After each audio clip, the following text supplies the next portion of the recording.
महिला मंडळ, सम्यक विकास संघ, बाल विकास समिती या चारही संघटनेच्या माध्यमातून आपण सालाबादप्रमाणे जो साजरा करतो आपण वर्षावास व ग्रंथपठण हा संयुक्त कार्यक्रम आपण आज मंगळवार दिनांक 17/9/2024 रोजी आज भाद्रपद पौर्णिमा हे आपण देखील आज संपन्न करणार आहोत। त्या निमित्ताने आपण सर्वजण उपस्थित झालो त्याबद्दल सर्वप्रथम सर्वांचे आभार मानतो। आणि आज आपण मान दिल्याप्रमाणे आपल्या शाखेचे सभासद आयुष्यमान पवन मोरे, त्याचप्रमाणे त्यांच्या सौभाग्यवती सुनीता पवन मोरे या कुटुंबाला आपण हा जो मान दिलेला आहे आणि मी त्या कुटुंबाला अशी विनंती करतो की आपण अगरबत्ती मेणबत्ती प्रज्वलित करून तथागत भगवान गौतम बुद्ध, डॉक्टर बाबासाहेब आंबेडकर आणि छत्रपती शिवाजी महाराजांना पुष्पहार वाहून आपण आजच्या या कार्यक्रमाची सुरुवात करून द्यायची अशी त्या कुटुंबाला विनंती करतो।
तृतीयम्पि धम्मं शरणं गच्छामि द्वितीयम्पि संघं शरणं गच्छामि तृतीयम्पि बुद्धं शरणं गच्छामि तृतीयम्पि धम्मं शरणं गच्छामि तृतीयम्पि संघं शरणं गच्छामि पाणातिपाता वेरमणि सिक्खापदं समादयामि अभिन्नदाना वेरमणि सिक्खापदं समादयामि कामेषु मिथ्याचारा वेरमणि सिक्खापदं समादयामि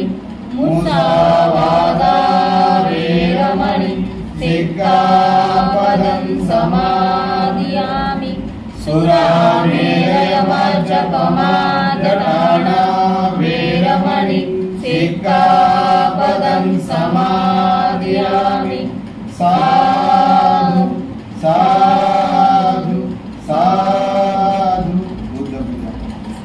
वर्णगन्ध गुणोपेतं एतं कुसुमसन्तति पूजयामि मुनीन्द्रस्य श्रीपादसरोरुहे पूजेन बुद्धं कुसुमेन नेन पूजेन मे तेन लभामि मोक्षम् रूपं निलायति यथा इदं मे कायो तथा याति विनाशभावम् गणसारप्रदीप्तेन दीपेन तमदंसिना त्रिलोकदीपं सम्बुद्धं पूजयामि तमोनुदं सुगन्धिकाय वदनं अनन्तगुणगन्धिना सुगन्धिना गन्धेन पूजयामि तथागतं बुद्धधम्मा च संघ सुगतदनुभव धातु धातुगते लङ्काय जम्बुदीपे विरसपुरवरे नागलोके चतुर्थे सभे सुदशबिम्बे सकलदशदिशे केशलोमादिधातु वन्दे सभे विमुग्धं दशबलधनुज बोधिचेत्यं नमामि वन्दामि चेत्यं सब्बठाणेषु प्रतिविधं शारीरिकधातु महाबोधि बुद्धरूपं सकलं सदा सकलबीज विदुरयाण देवरूपं सुजीव निमलचक्षु गभीरघोष गौरवर्णं सुकाय अभयचित्त निभयकाम सुरतधम्म सुप्रेम विरतराज्य सुजतनेक भीमरावं सरामि भीमरावं सरामि भीमरावं सरामि दिव्यप्रभरत्नतु साधुवरदानतु आद्यकुलभूषतु भीमराजा सकल विद्यापति ज्ञान सत्संगति शास्त्र शासनमति बुद्धि तेजा पंकजा नरवरा रक्त स्वजन उद्धारा भगवंता उजागरा भक्त दाजा चौदार संगरी शास्त्र ललिता करी तापदारी रौद्र रूपा मुक्तिपथ कोणता जीर्ण सुती जाळीता उजाळ्यागदिका मार्ग साजा राष्ट्रघटनाकृती शोभते भारती मान बोलती सार्थ संज्ञा शरण बुद्धास्मि शरण धम्मास्मि शरण संघास्मि भीमराजा भीमराजा भीमराजा.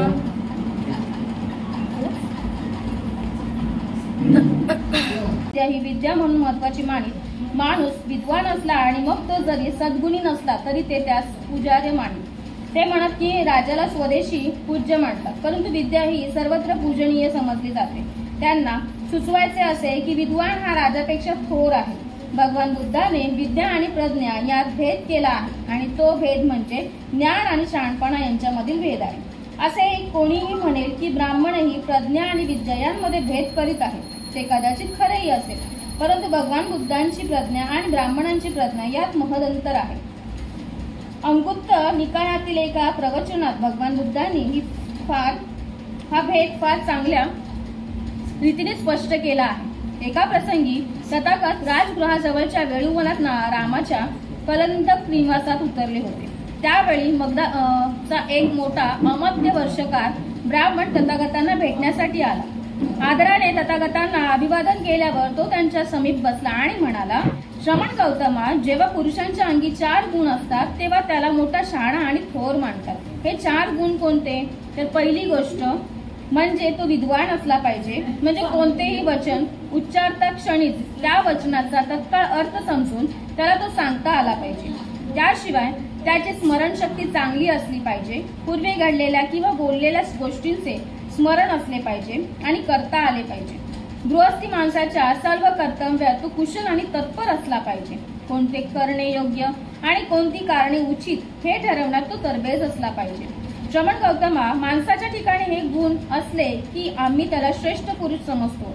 जर हे गुण गौतमांना प्रशंसनीय वाटत असतील तर याचा गुणांच्या आधारे त्यांनी माझी प्रशंसा करावी. उलट पक्षी त्यांच्या मते मी जर दोषास्पद असेल तर ह्याच गुणांच्या आधारे त्यांनी मला दोष द्यावा. ब्राह्मणा, या गुणांच्या आधारे मी तुझी स्तुतीही करू शकत नाही किंवा तुला दोषही देऊ शकत नाही. तू सांगितलेस त्यापेक्षा अगदी वेगळे असे 4 गुण पुरुषांच्या अंगी असले तरच मी त्याला प्रज्ञावान म्हणतो. हे 4 गुण म्हणजे प्रथम असा गुणसंपन्न मनुष्य बहुजन हितरहत आणि बहुजन सुखरत असला पाहिजे. स्वभावता रम्य आणि स्वभावताच लाभदायक आहे अशा आर्य मार्गांचे त्याने पुष्कळशा माणसांना अनुदायी बनवलेले असले पाहिजे.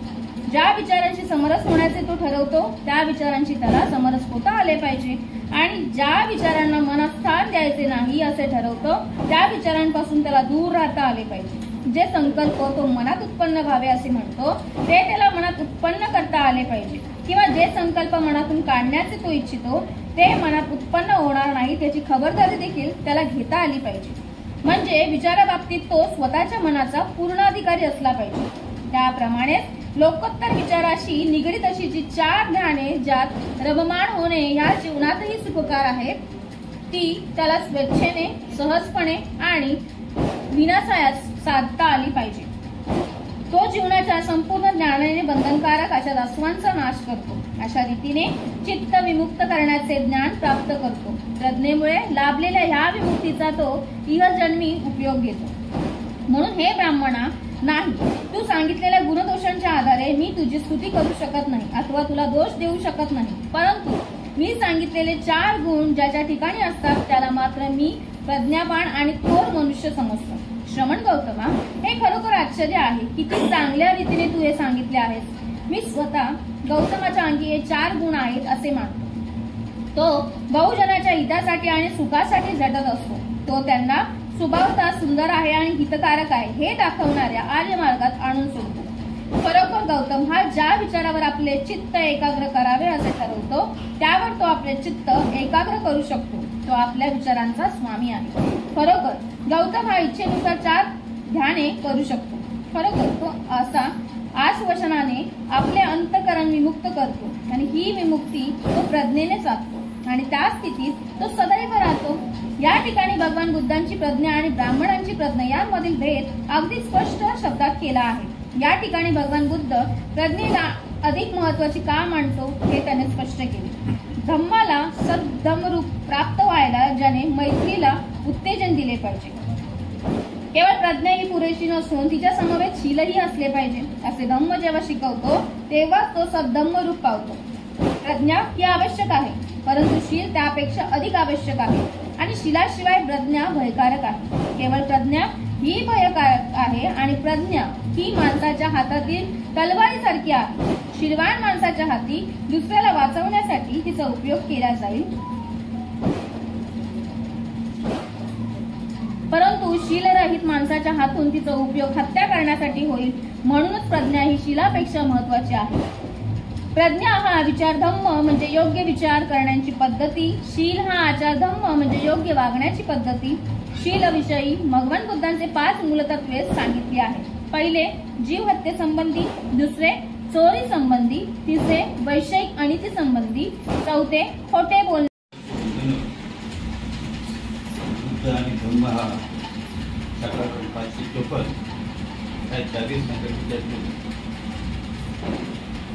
त्याचं आपण पठांतर वाचन करतोय. आज गेली 2 महिन्यापासून सतत चालू आहे.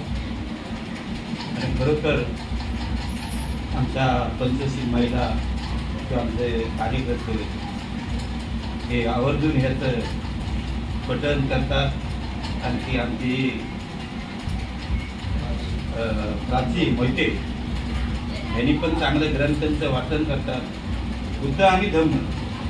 आता गुरुजी पण बरेच याच्या थोडीशी चर्चा होत्या की आपल्याला पण वाटतं चर्चा झाली पाहिजे धर्माबद्दल आणि केलीच पाहिजे. ग्रंथ पठण हा बाबासाहेबांनी हा बुद्ध आणि धम्म लिहिलेला आहे. आपण आचरणात आणलाच पाहिजे. आणि आपण त्याचं पाठन करतो, वाचन करतो, पंचशील करतो. हे योग्य आहे, सर्व योग्य आहे. तर त्याच्यासाठी खूप काम करावं लागतं. ह्या ब्राह्मणांनी आता बुद्धांना प्रश्न कसे विचारले, धम्म आणि धर्म. आता धर्माप्रमाणे ते ब्राह्मण वागायचे. आणि बुद्धांना काय, धम्म म्हणजे सगळं समानता, म्हणजे उंच असो नीचा कमी असो त्यांना सर्व समान असते. म्हणून बंधूंनो मला काय म्हणायचं आहे की आपण नुसतं बोलतोय पण ते आचरणात आणलं पाहिजे. बाबासाहेबांनी हा पवित्राने शुद्ध धम्म दिलं. आता आमचे शेम कासारे पण बरेच वेळेस माहिती सांगतात चालली त्याच्याबद्दल. पण या धर्मासाठी मला असं वाटतं की त्याच्यासाठी खूप काम करावं लागतं. काम म्हणजे काय, एक उपासना साधना. माझ्या मनाला वाटतं की मी बरेच लोकांना सांगतो की एखादं शिबिर असं करा 10 दिवसाचं. आमचे राजाराम पवार की आमच्या शेम कासाऱ्यांनी पण ते केलेले आहेत ते बोल. आणि त्याच्यातून आपल्याला किती त्याचा अनुभव येतो आणि त्याच्यातून काय बोध होतो.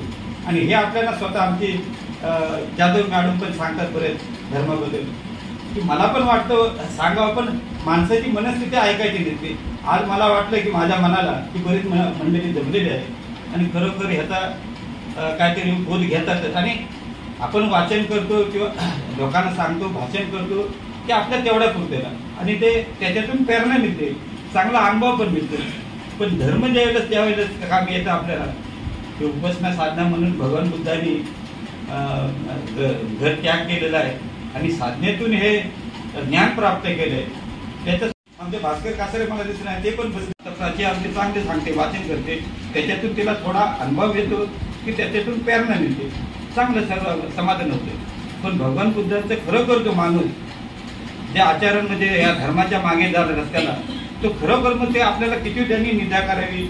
समाजात लोक असं आहेत काय सर्वच सारखे नाही. पण या शिलाला एवढा आधारित हे महत्व ते काय जे जगामध्ये त्याला तोड नाही आणि इतर राष्ट्र त्याच्यापासून सुखी आहेत. तर मला एवढं सांगायचं बौद्ध धर्मात असं जर सांगायचं वाटतं. मला पण सांगताय त्या भंतीजीने ह्या 3 महिने हा वर्षावास ह्या आषाढी पौर्णिमाच्या वेळेस ज्यावेळेस भंतीजी फिरतात तर मी थोडंसं वाक्य तुम्हाला सांगतो की भंतीजी ज्यावेळेस उपासना साधना जंगलात बसतात तर आता त्यांच्या सांगायचं कोणतरी सेवेला पाहिजे. आता सेवेला कसं उल्लेख झाला इथे, तर कोणतरी सेवेला पाहिजे त्यांच्या. म्हणून एक तरुण असतो आणि तो चांगला शीलवान असतो, शील त्याच्याशी मजबूत असतं. तर शिलाच्या आधारित किती पण तुम्हाला दुश्मन काय पण करू द्या, तुम्हाला काय होऊ शकत नाही. मग पशु पक्षी असू दे, निर्जीव जीव सगळ्या प्राण्यांना मैत्री देऊ ना, तेवढा आपल्यात चांगला त्याचा अनुभव घडतो. पण त्याच्यासाठी काम खूप त्याला अडचण आहे, खूप मेहनत आहे, लय परिश्रम करावा लागतं. धम्म म्हणजे आपण नुसतं बोलतोय त्याच्यावर नाही, खूप त्याला मेहनत आहे. पण तो कधी आपल्याला अनुभव एक दिवस लेट होतं म्हणून आम्हाला एक दिवस मग सेंटरला ठेवत नाही. एकदा 10 दिवसाचं शिबिर संपलं की त्यांना लगेच सोडून देतात. तिथे राहायला आपल्याला परवानगी नाही. पण आम्ही सांगितलं की आमचं तिकीट लेट आहे तर आम्ही दुसऱ्या दिवशी म्हटलं ठीक आहे राहा. कारण तिथले ते आचार्य वगैरे असतात व्यवस्थापक, ते म्हणजे ठीक आहे चालेल, पण आता तुम्हाला हा रूम सोडावा लागेल. म्हटलं दुसरी गोष्ट मी तिथं सांगा, तिथे आमचं काय तिथं सांगा तिथं आम्ही राहू शकतो. मग असं आम्ही राहिलो. तिथं ते जे सेंटरचे जे व्यवस्थापक आहेत ते मोठमोठे चांगले शिकलेले टीचर, आम्हाला वाटलं कोणतरी आता आले दुसऱ्या दिवशी संपल्यावर. मग आमचे हे शिबिरनं कसे आहे साहेब, आपलं ते जो व्यवस्थापक होता तो म्हणला आता का हे टीचर आहे. तो म्हणलं ठीक आहे बसलो. मग म्हटलं आम्हाला म्हटलं या बसा ना तुम्ही, काय असं नाही म्हटलं आता टीचर सामने आपण कसं काय बसायचं. मग अशी आमची चर्चा झाली. ते आमच्या शिरूरमध्येच बोलले, ते एक टीचर होते, ते दोन प्राध्यापक होते, प्राध्यापकच्या वरती प्रोफेसर होते, नुकतेच मित्र झाले, जाधव होते आणि दुसरे एक कामले होते, ते पण टीचर मोठे होते. आणि जाधवने त्यांची मिसेस होती, ती पण टीचर होती. तर ते मी म्हटलं, मी आपल्या सहज त्यांना विचारलं, साहेब तुमचं लॉंग कोर्स बरेच झालं असते. मग तो सेवक होता एक आमचा, तो काय म्हणतो, अहो ते टीचर आहेत, त्यांची मिसेस ना ते दोघं टीचर आहेत, लांब काय जर 60 दिवस मोठे मोठे कोर्स केले नाही ते वाटत नाही. आणि आता रिटायर ते असं वाटतात की एकदम तरुण. म्हणजे धर्मामध्ये किती ताकद आहे धर्मामध्ये आपल्या, त्याच्याबद्दल मी थोडक्यात सांगतो. तो म्हणलं, ते आमच्या शिरवर लगेच म्हणतात, साहेब आम्ही काय साधे आहे ना, अशिक्षित माणसं अंगठ्यावर. तर ते लगेच ते जाधव साहेब म्हणतात टीचर की अशिक्षित नाही, या अंगठ्याबद्दल मला काय समजत नाही आता काय. अहो तुम्ही एवढं मोठं धर्माचं काम करताय पवित्र जागेत येऊन, आणि तुम्ही काय स्वतःला लय मस्त काम करताय तुम्ही. आणि कमी ना म्हणजे मला सांगण्याचं काय, कारण त्यांना तो धम्म कल्ला आहे म्हणून त्याच्यावर ते सांगत की खरोखर अशिक्षित आणि जरी मोठा शिकलेला विद्वान असला, जो सजग तो धर्म घेईल धर्म, त्याचं ते कल्याण झाल्याशिवाय राहत नाही. आणि हे कसं आहे, ही विद्या स्वतःसाठी आहे, स्वतः काम करेल, खूप त्याला परिश्रम करावं लागतं. ते आता सांगून मी काय जास्त सांगत नाही, एवढंच मी बोलून इथे थांबतो. आणि प्रत्येकाने हे घ्यावं असं माझी इच्छा आहे. सर्वांचं मंगल हो, एवढे मी बोलून 2 शब्द पुरे करतो. साधू साधू साधू. पौर्णिमेच्या दिवशी अजातशत्रू याने गौतम बुद्धाची भेट घेतली आणि ती घडून जीवक यांनी आणली. जीवक डॉक्टर माहिती का, अजातशत्रू हा राजाचा खूप काय पापाचं केलेलं आहे. पण म्हणतात ना, पूर्वीची कर्माची फलं असं काय असेल हेही सांगू शकत नाही. तर मी आज तुम्हाला थोडक्यात त्या भाद्रपद पौर्णिमेला मध पौर्णिमा म्हणतात. मध पौर्णिमा, मध त्याने सेहत मध. एकदा असंच भगवान बुद्धांच्या काळामध्ये भिक्खू संघ आणि भगवान बुद्ध एकत्र एकाच ठिकाणी राहत होते. कुठे? कौशल्य नगर जनपदात, कौशल्य देश, त्याच्यामध्ये कौशल्याचेच राजा प्रसेनजी त्यांच्या नगरात राहत होते. नगरात राहत असताना म्हणते भगवान बुद्धाने प्रवचन देऊन भगवान बुद्ध निघून गेले आपल्या ह्याच्यामध्ये. आता हे बाकी म्हणते होते ते आपण पण नाही, सगळं कार्यवरलं बाथरूमला जा हे करतो. ह्याच्यामध्ये पण शील आहेत. त्या भिक्खू लोकांमध्ये पण एक 200 किती काय शील आहेत. त्यांच्यामध्ये एक शील असा आहे की बाथरूमला गेल्याच्या नंतर बाथरूमचा डब्बा आपण असा ठेवतो ना, तसा नाही ठेवायचा, उपडी ठेवायचा. तर एक भिक्खू आपला घाई गेला आणि चुकून त्याच्या हातून डबा असा राहिला, सरळ राहिला. आता मला तुझ्यावर काहीतरी राग काढायचा आहे ना. त्याच्यानंतर दुसरा भिक्खू गेला, त्याने तो डबा बघितला, तो बाथरूमला जाऊन आला, पण त्याने तो राग सगळ्या भिक्खूंमध्ये काढला त्याच्यावर. तर ह्याने असं केलं, ह्याने तसं केलं. तर असं तो म्हणे, अरे काहीतरी इतर लोक म्हणत होती, अरे करू दे, काय घाईत गेला असेल किंवा विसरला असेल किंवा आणखीन काय. माणूस एखाद्या वेळेला नाही घाईत जातो आणि पटकन तसाच बाहेर येतो. कधी कधी नळ पण आपला चालू राहतो. कधी कधी असं असतं की काय गॅसवर आहे याच्याने पण आपण पटकन तसे सुटून बाहेर येतो. असे काहीतरी झालं असेल, त्यामुळे तो डब्बा राहिला असेल.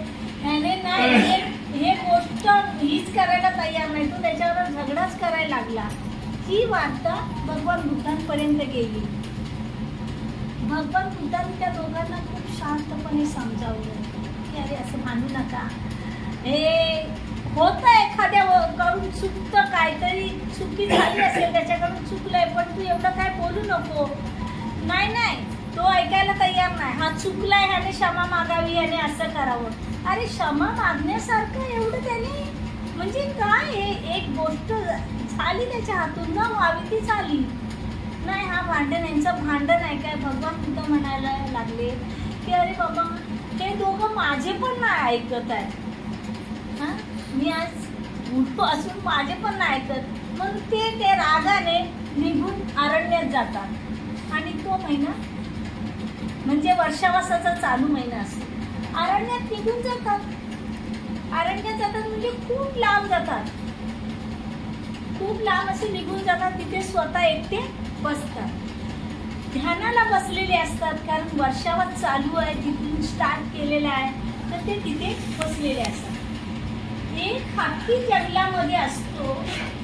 तो त्याच्या पाठीवर जातो आणि बघतो तर ते ध्यानाला बसले आणि मग त्यांचा म्हणजे एक तेजस्वी प्रकाश पडूनच माणसावर एक हे होतं ना. तर तो त्यांची सेवा करतो. हत्ती रोज सोंडीतून पाणी आणायचा. ते पाणी त्याला द्यायचा. रानातून फळं आणायची ती त्यांना द्यायची. असा हत्ती रोज करायचा. एक दिवस असंच करत असताना ह्या इकडे गडबड होते. हे लोक थंड होतात. आपण उगाच भांडलो. आपले गुरु निघून गेले. कुठे गेले माहिती नाही. ह्याच्या शोधात जायला पाहिजे म्हणून शोधात निघतात. तर एक माकड असंच जात असतं तर ते बघतो की एक प्राणी मी तर माणसासारखा आहे. मला हातपाय सगळे आहेत ना. मग मी माणसासारखा आहे आणि हा एवढा मोठा हाती याची सेवा करतोय. पण मी काय देऊ नये भगवंतांना म्हणून तो काय देणार. तो रानात सगळीकडे वन भटकतो. त्याला काहीच मिळत नाही. मधाचा पोळा फक्त त्याला दिसतो. आता तो मधाचा पोळा तोडतो आणि आणून भगवंतांना देतो. पण भगवंत त्याला स्पर्श करत नाही. त्या हत्तीने काय दिलं होतं ते खात. का म्हणतो असं का असा विचार करत राहतो. दुसऱ्या दिवशी तू काय करतो त्या मधातल्या पोळ्यात जी अंडी होती ती काढतो आणि बारीक बारीक पिल्ले असतात ना ती काढतो आणि मग ते त्यांना देतो. ते भगवान बुद्ध ते स्वीकारतात. ते स्वीकारल्याच्या नंतर मग हा म्हणतो हे असं आहे का.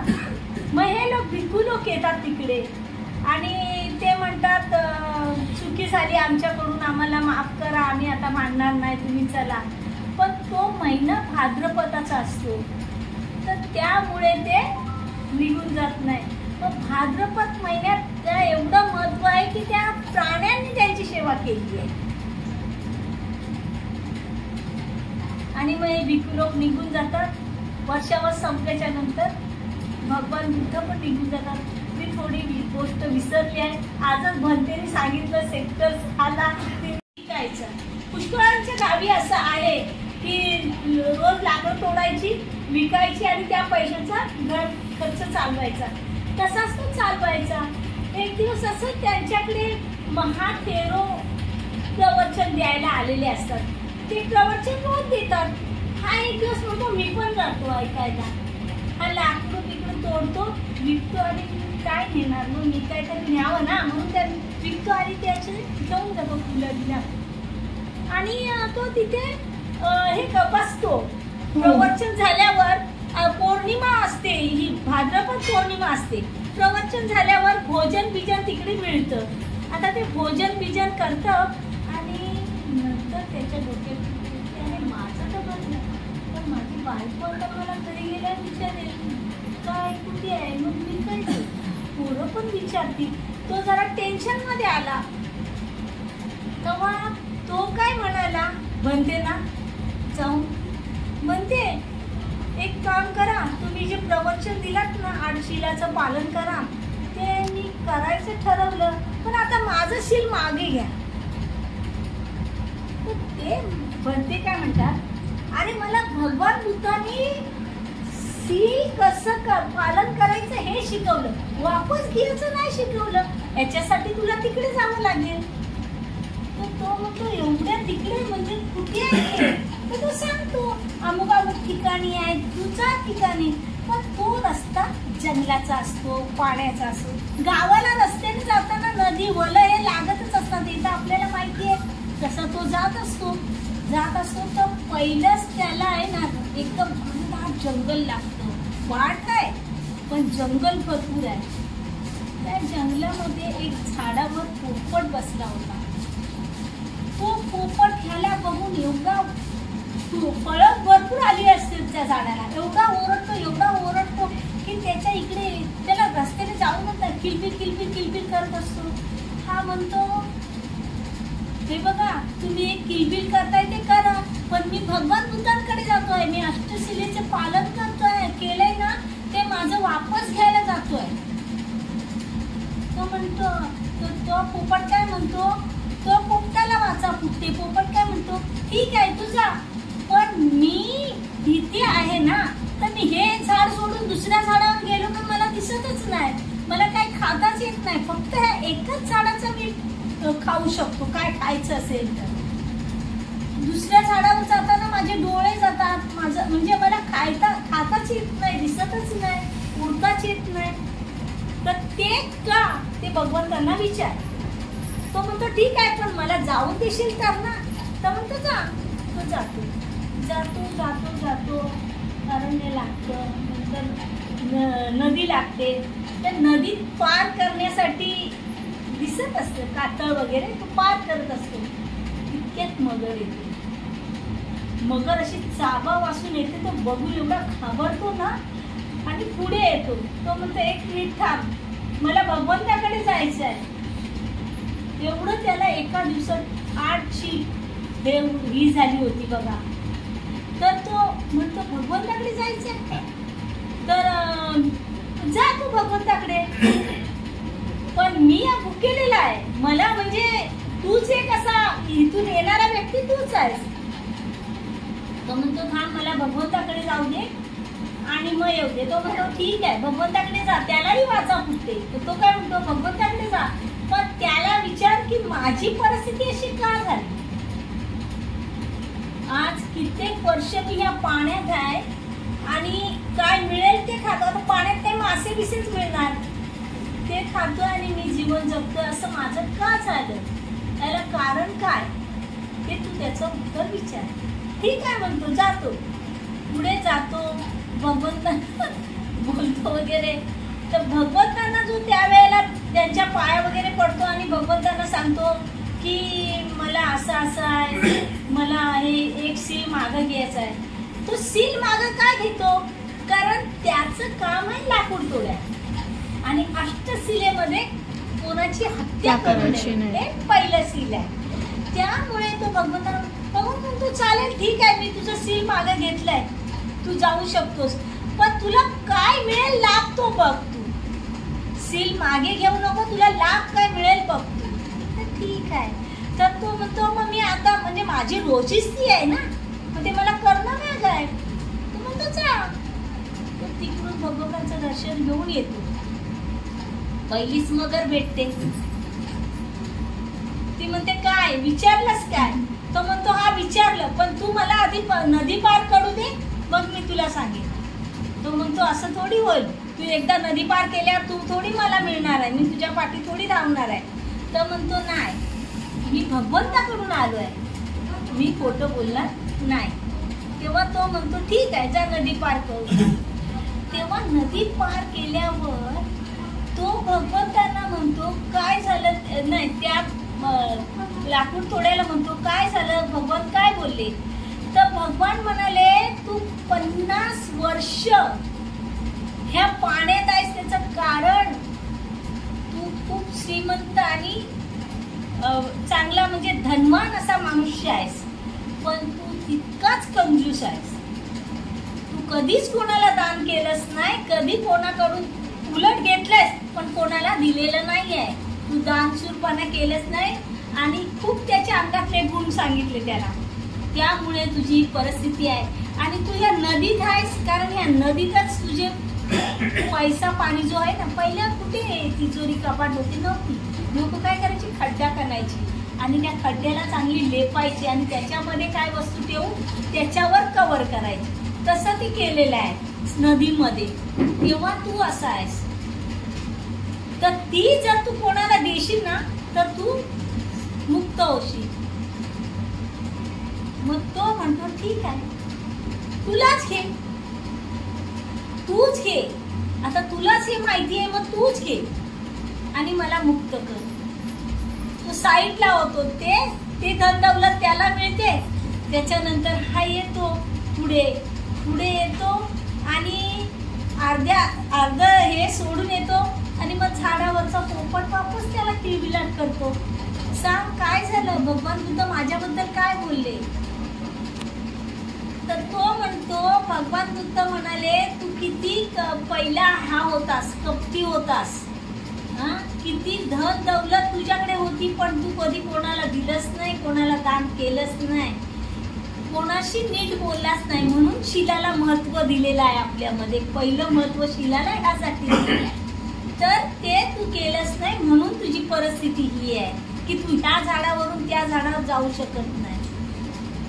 तर म्हणतो मग ते धन आहे कुठे? तर तुझ्या या झाडाच्या खालीच पुरलेलं आहे. तर म्हणतो ते तू घे आणि मला मुक्त कर. मग त्याने ते पण मिळालं. म्हणजे असं हे धन मिळून ते लोक आता, तो किती म्हणजे सावकार झाला, त्याला लाकूड तोडायची गरज लागली का नाही, तेव्हा या अष्टशिलेचं जो पालन करीन त्याची परिस्थिती अशी असते. पण खूप कठोर असतं ते अष्टशील पालन करणं. म्हणजे असं की कोणी कोणाला वाईट बोलू नये, कोणी कोणाची निंदा करू नये, स्तुती पण करू नये. एवढे बोलून मी इथेच सांगते. भाद्रपद पौर्णिमेच्या माझ्याकडून, माझे जाधव परिवार तुम्हाला जय.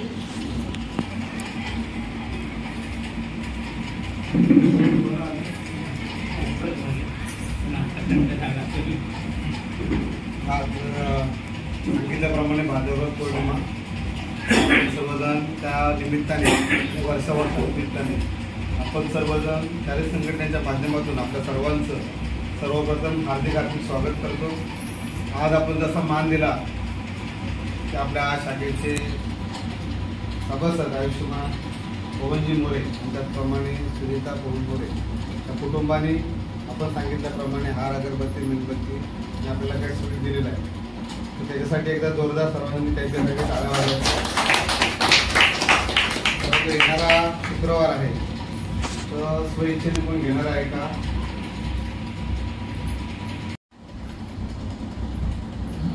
सब पाप सकरणं कुशलास उपसंपदा सचित परियोदकनं एकं भूतान शासनं ब्रह्मचर्ये सुचरितं नतं दुचरितं चरे ब्रह्मचारी सुखं सेति अस्मि लोके परमे च न तावता धम्मधरो यावता बहुवासति योजम्पि सुतवान् धम्मकायेन पश्यति सर्वे धम्मधरो ओतियो धम्मनपमज्जति नति मे शरणं गायं बुद्धो मे शरणं वरम् एतेन सज्जगजेन होतु मे जय मङ्गलम् नति मे शरणं गायं धम्मो मे शरणं वरम् एतेन सज्जगजेन होतु मे जय मङ्गलम् नति मे शरणं गायं संगो मे शरणं वरम् एतेन सज्जगजेन होतु मे जय मङ्गलम् साधु साधु साधु. मी श्रद्धांजली वाहत आहोत जे आपले ज्योती रत्न महातेरो यांचं जे निधन पावलेले होते, तर त्यांच्या आत्म्यास शांती लाभो आणि त्यांना निब्बाण प्राप्ती हो यासाठी आम्ही 2 मिनिटं त्यांना श्रद्धांजली इथे उभे राहून वाहत आहोत. त्याच्यामुळे आम्ही इथे उभे राहिलेलो आहोत. आणि त्यानंतर आता त्यांनी जो गोड पदार्थ दिला होता तर समोसा आणि जिलेबी हा केलेला आहे. बघू शकता त्याच्या कशा हा ग्रंथ आपले. त्याचप्रमाणे घराची साफसफाई आपण करतो महिन्याला आपल्या महिला मंडळाच्या ज्या भगिनी आहेत स्वच्छपणे साफ केलेलं आहे. सर्व उपस्थित बघू शकता तुम्ही. आता खूप टाईम झालाय तर